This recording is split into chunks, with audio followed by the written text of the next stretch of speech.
To the west is a tall electrically powered gate with an asphalt road turning into it. Past the gate I see some kind of enormous power plant. I see a gas station in a window nearby, managing the gate. To the west is a tall bulb chain link. House. 2, 3.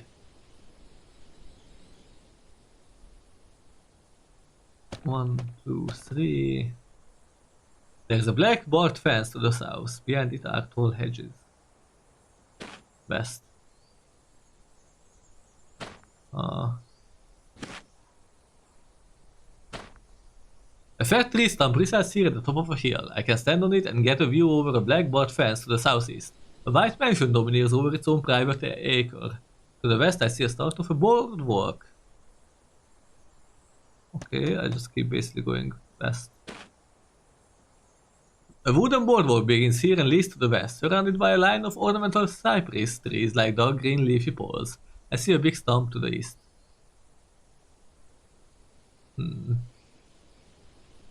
East. Oh yeah, I already saw that. West. West. Here the boardwalk enters a dry swamp from the east, winding left and right around the tall, gangly elms and broad cypresses. South. Swamp. I see the outer corner of a blackboard fence to the southeast.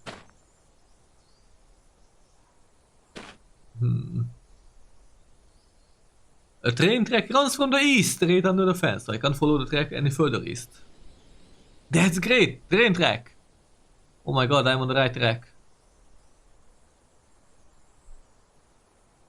Then let's go west. East and west. The track stretches east and west. To the south is a wide 6-lane highway, turning away from me. Don't care, the train is the only escape. To the south is a wide 6-lane highway. West.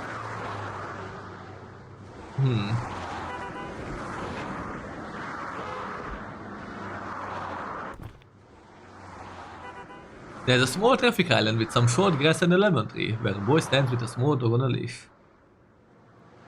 Watch him.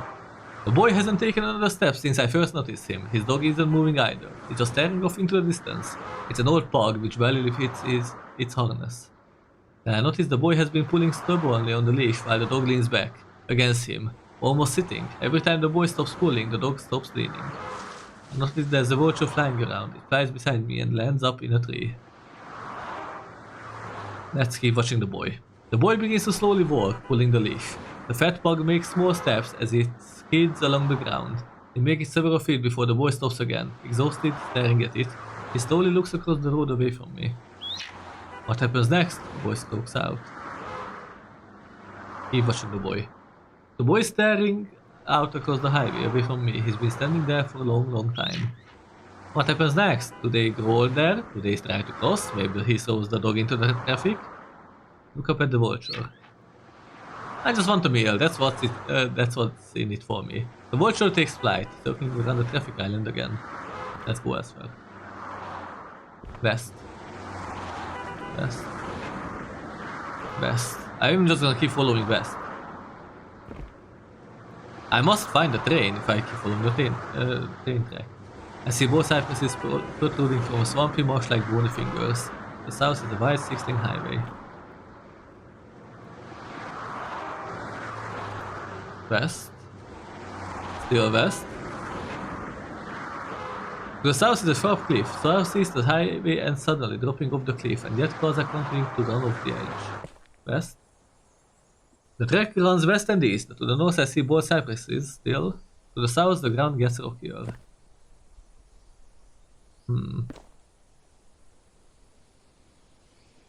Okay.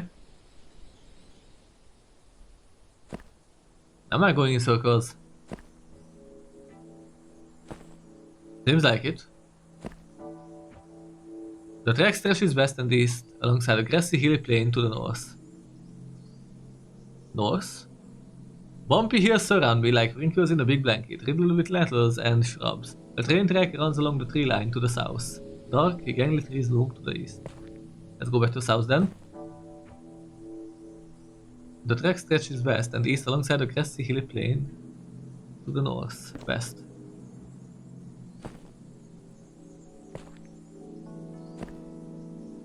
Yeah, nothing again.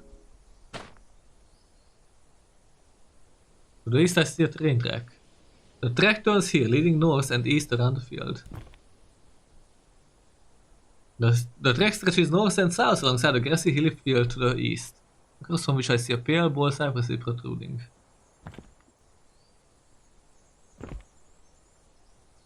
Okay, as long as I follow the train track, it should be good.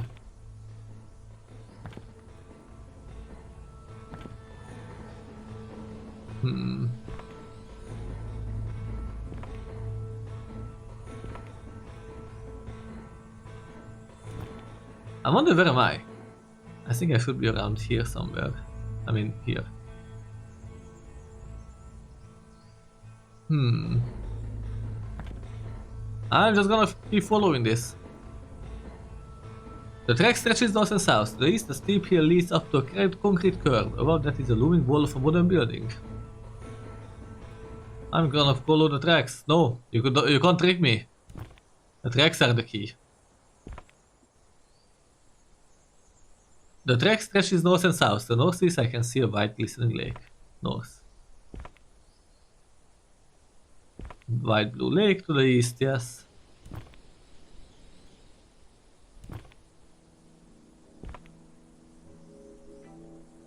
Across the lake here I see an old rundown mansion at the top of a hill. Across the lake here I see an old rundown mansion still.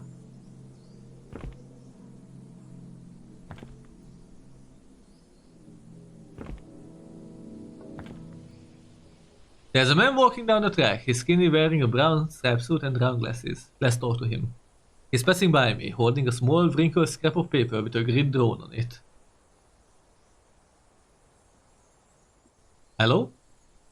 Why hello, he stops, looks up at me and adjusts his glasses. Seen anything interesting? Well, I just landed here and what a fine place it is. I came from the northwest, found an old library which was quite my style. Got done reading and wandered down here. I ought to be finding a way back home, but I do quite like it here so far. Where are you going? Well, I was going to see what's to the south of here, but I'm aching for a place to rest my legs. By chance, have you seen a quaint seat anywhere? No, not really. Ah, that's fine. I will manage. He looks back down at his map and keeps walking south down the track. Go elsewhere. Let's just keep going north.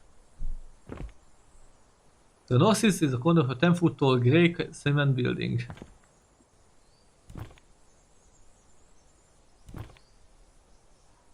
There's writing etched into the wall here. Read.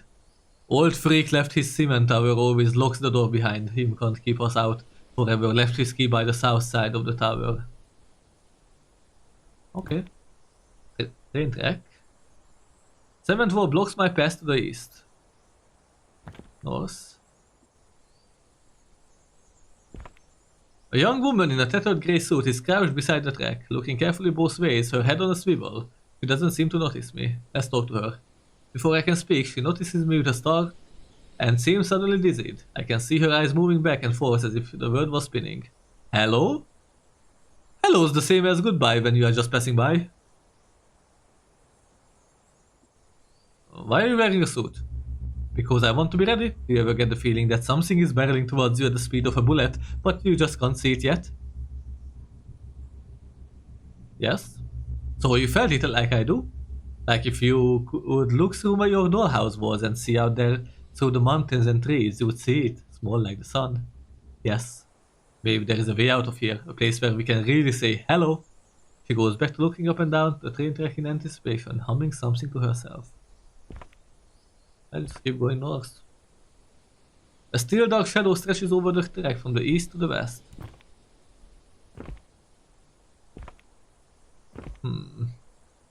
Up north is a shaded platform and some strangers standing by. To the north is a shaded platform and some strangers standing by. I think I found a train! West? There are people standing around on the old cement, staring down at the train tracks. The man closest to me is wearing a big green coat and scarf. His expression is blank. Hello? The man turns towards me slowly. It's been a long while since someone said hello. Why don't people say hello? I don't know. Maybe that this train platform looks a little run down, so people Don't get good feelings about it. What are you doing? Waiting for the train. When is it coming? I don't know. I've been waiting here a long time, but it's coming. I'm sure. What's your name? I'm Tristan. That's enough. Now I get to ask you questions. Okay. Have you gone near Dimlows?